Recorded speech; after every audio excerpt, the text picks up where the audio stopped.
Welcome back to Black News Tonight. As we mentioned earlier in the show, images of Border Patrol agents on horseback rounding up Haitian asylum seekers sent shockwaves around the world. Here in the United States, Congresswoman Ilhan Omar recently went to Twitter to voice her outrage. And she said, and I quote, "These are human rights abuses, plain and simple, cruel, inhumane, and a violation of domestic and international law. This needs a course correction and the issuance of a clear directive on how to humanely process asylum seekers at our border." Joining me now is Congresswoman Ilhan Omar, U.S. Representative for Minnesota's 5th Congressional District. Congresswoman, it's always an honor to have you with us. Welcome to Black News Tonight. And thank you. I know you're coming from an event, so I'm very grateful that you were able to give us a bit of your time this evening. When you see those images, when you witnessed via video, like the rest of us, what happened at the border the other day, what was your initial reaction? Well, Mark, thank you for having me. We just came from votes at the Capitol, so I'm still in the car. And I will say I wouldn't have done this for any other network, but for you all. When I saw the images, I actually thought that it wasn't real, and I just couldn't imagine the possibility of those images being real and authentic, and having it occur here in the United States. Because, as you know, Mark, I'm someone who herself sought asylum at a border. When I was a child, we fled Somalia and went to Kenya. And I'm someone who tracks these kinds of instances where there is massive amounts of people that are leaving their country because of different situations and going to border and neighboring countries to seek refuge. I have never seen the images that we are seeing at our border or anywhere around the world, especially the kind of conditions these immigrants are being subjected to. Not only are we seeing people, talk about how they don't have food, they don't have any essential needs being met, which is something that should be guaranteed to them under international law, because seeking asylum is an international right. But their international rights and domestic rights are being violated.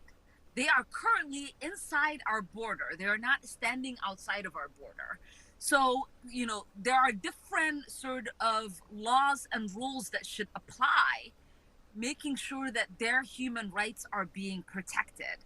There is a severe violation of their human rights that's taking place. And I want to, make sure people understand, not only have we not seen the kind of images that we are seeing, but we haven't seen, these kind of images when other people have come to our border. The fact that it is Black immigrants being subjected to what they're being subjected to at the border, the cruelty, the inhumanity, the, severe dehumanization that is taking place really tells you how bigoted and racist our systems are when it comes to dealing with Black immigrants at our border. Homeland Security Secretary Alejandro Mayorkas, he said they're going to investigate, quote, the reports of abuse. For some people, there wasn't enough outrage. There wasn't enough of a commitment to getting justice here. Are you satisfied with what you're hearing from the department? I am not. What I would like to hear from the department is a clear directive on how they are going to process these asylum seekers in a humane and dignified way. What I also need to hear from the department and this administration is the course correction that they will undertake. It is not okay for there to be just an ask for an investigation to take place. We also need to hear from them what they are planning to do now moving forward. And everybody truly should be appalled the fact that deportations continue to take place. I know a reporter yesterday asked the press secretary of the White House, where are you deporting them back to? What do you expect them to find when you deport them back to Haiti?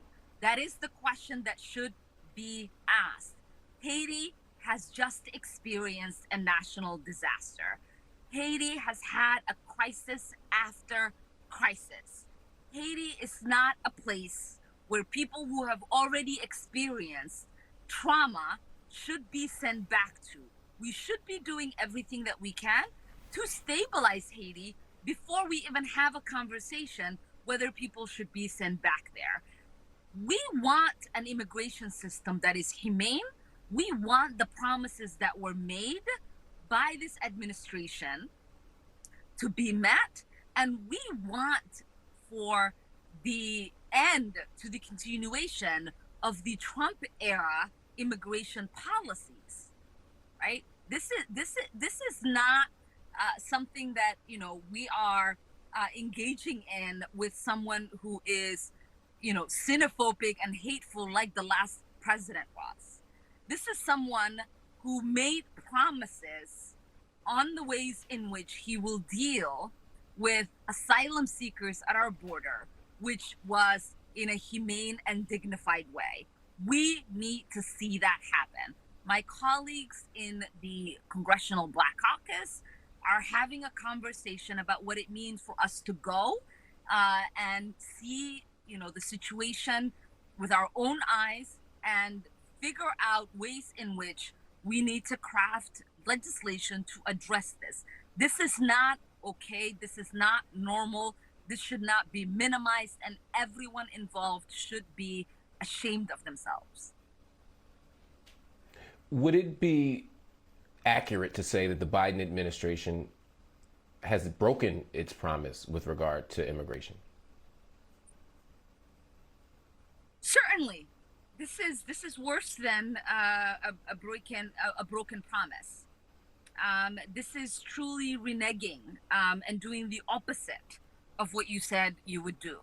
I don't see the promised ways in which these procedures were going to become more humane, and we are not seeing a coordinated cross-agency process taking place. We already know that there are kids still in detention centers. We already know that there's still a lot of work that is left from the last administration that this administration must do and can do. And this new situation that we are dealing with needs to be dealt with in an expedited way. We also need our Republican colleagues in the House and in the Senate to stop with the obstruction and work with Senator Chuck Schumer and Democrats in the Senate to make sure that those that are nominated to be in positions to help with this situation and other problems that are existing in different departments because of lack of staffing to be addressed. They need to confirm the president's appointees so that these positions can properly be filled and we can get this nation back on track. Congresswoman Ilhan Omar, thank you so much for joining us again. We know you're coming from an event. We're grateful for your time, and we look forward to talking to you again about this pressing issue.